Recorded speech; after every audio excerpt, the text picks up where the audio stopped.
So, Mike, we were talking on a previous video about is the DBA dead? Is the role of the DBA dead? And I think we came to the consensus it's not, but it's evolving. Yep. So someone's watching this video right now. They're in their office. They're currently a DBA. And they're sweating a little bit because they're worried, how do I keep myself relevant? How do I stay in this job? I like doing this job, but I don't want to be irrelevant at some point. So to the DBA out there, to the current or aspiring DBA, what advice do you give them to remain relevant in an increasingly automated and cloud-based world? Sure. The DBAs who are out there now who are saying, oh no, like you're sitting there saying, well, but all I do is push this button once a day. You know, I get up at 6 in the morning and update stats. Like, really? Why are you doing that? Like, even 5 years ago, that DBA shouldn't be doing that. There's this thing called SQL Asia, right? So it, you know, it can be automated. I guess the advice is understand, and this is just my advice. And I want to hear you. I want to turn the question on you and ask you, because you're not a DBA per se, but you touch on the DBA world and you understand it. But I think a couple things, right? And maybe a few. I'll know when I'm done telling you how many there are. But one thing is understand your data more, you know. And by that, I mean, sometimes DBAs think, like, I don't have a whiteboard I can draw on, but they think their responsibility ends at the schema. So, and sometimes even before the schema, it ends at the shell of the database. So it ends at the database. I can control database settings. I can control instance settings. I can help control the infrastructure settings. Everything inside of that is not me. It's a developer or somebody else. It's somebody else's job. Yeah, but you can't do that anymore because you go to Azure PaaS. So you have two choices. If your company goes to RDS on AWS or goes to Azure SQL DB, you no longer have an instance setting really to configure.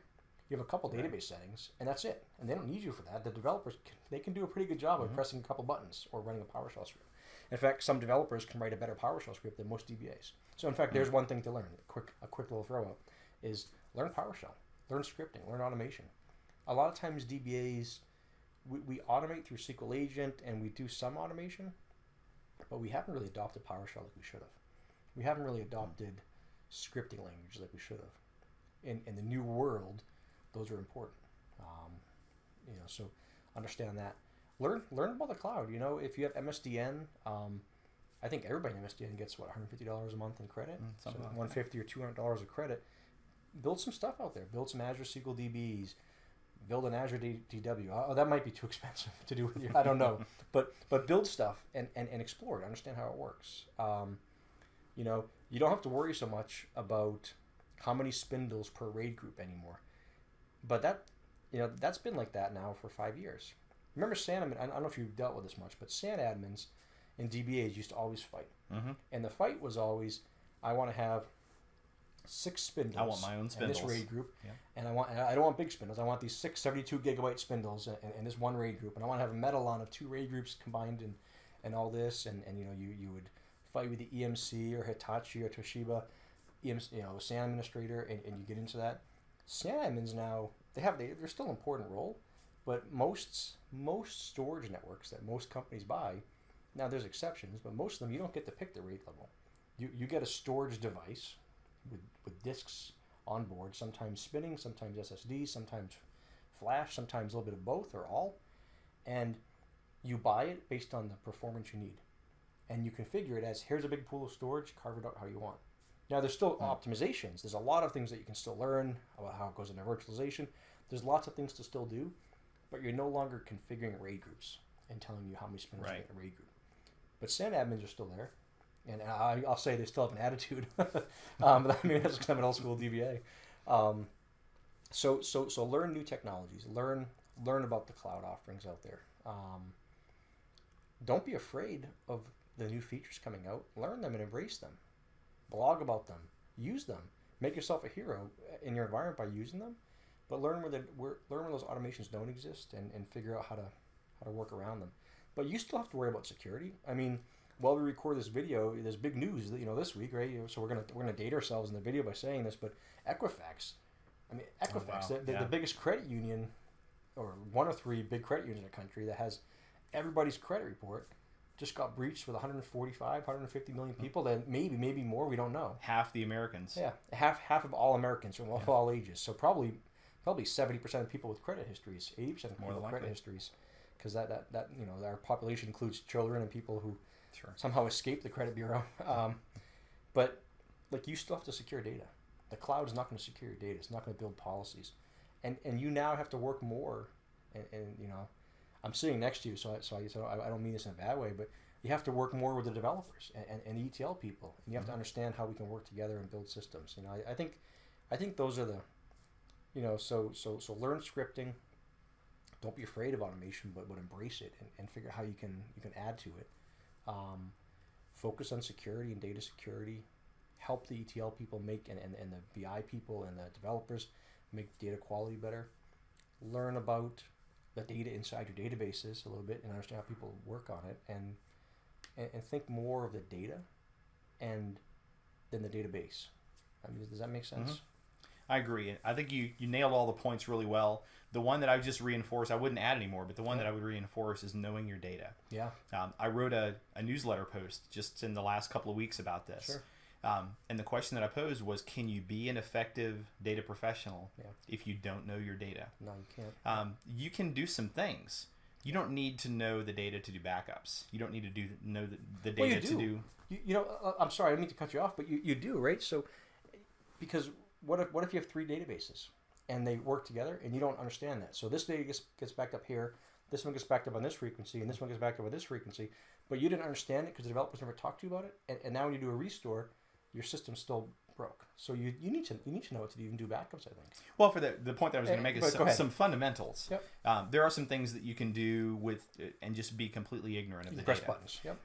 But that role, so getting back to the prior conversation that we had on a different video of, is the DBA dead? Yep. The type of DBA that doesn't know anything about their data, that it's just bits on a disk, and it needs to be backed up once a day. It needs incremental backups at whatever interval, 15 to 30 minutes or whatnot. Yep. If you're that type of DBA, yes, your role is going away. Because why would I pay you $120,000, $130,000 a year when I could outsource that, offshore that, and pay a fraction, because the person that I'm outsourcing it to, all they need to know is this is how you do a database backup. This is how you do an X or a Y or Z. This is who to call in an emergency. Have a good day. The important thing is knowing whether you're a BI professional. So I focus more on the BI side. So admittedly I'm a little bit biased. But whether you're a BI person, whether you're a DBA, a developer, or something in between, knowing the data that you support and knowing the pain points, knowing the business pain points. I'm not talking technical. Knowing the business pain points that your business goes through, that's going to be the successful, take out DBA from the title, the successful data professional for tomorrow. Because if you can bridge that gap between knowing some about the tech, but being more of a business professional who does some technical things, that's the data professional that will be valuable tomorrow. And that person will not be outsourced, because you do need to have a deep understanding and a close understanding of how that business does business. I think that's awesome. There's one thing in there you said that I really honed in on.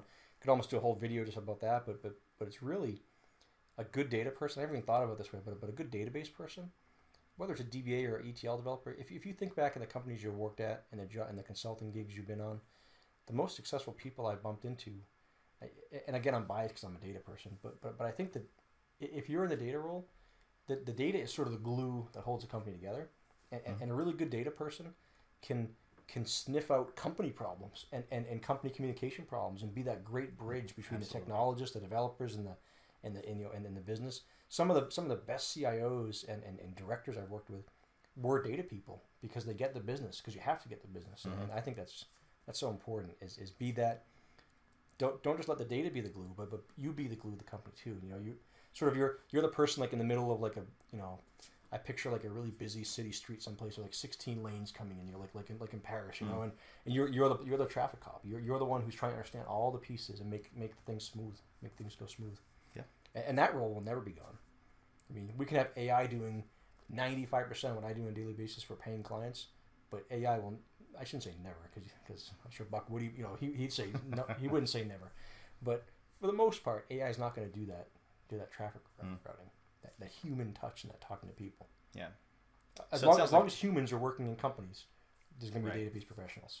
So it sounds like the overriding theme of what the answer that you would give is look for those things that really can't be easily automated. The things that require some gray matter between your ears to interpret, rather than just applying a PowerShell or SQL script to. Yeah, and if you stay in SQL Server 2000 and you never go to the cloud and you never take advantage of new features, you'll still be a better DBA if you do that.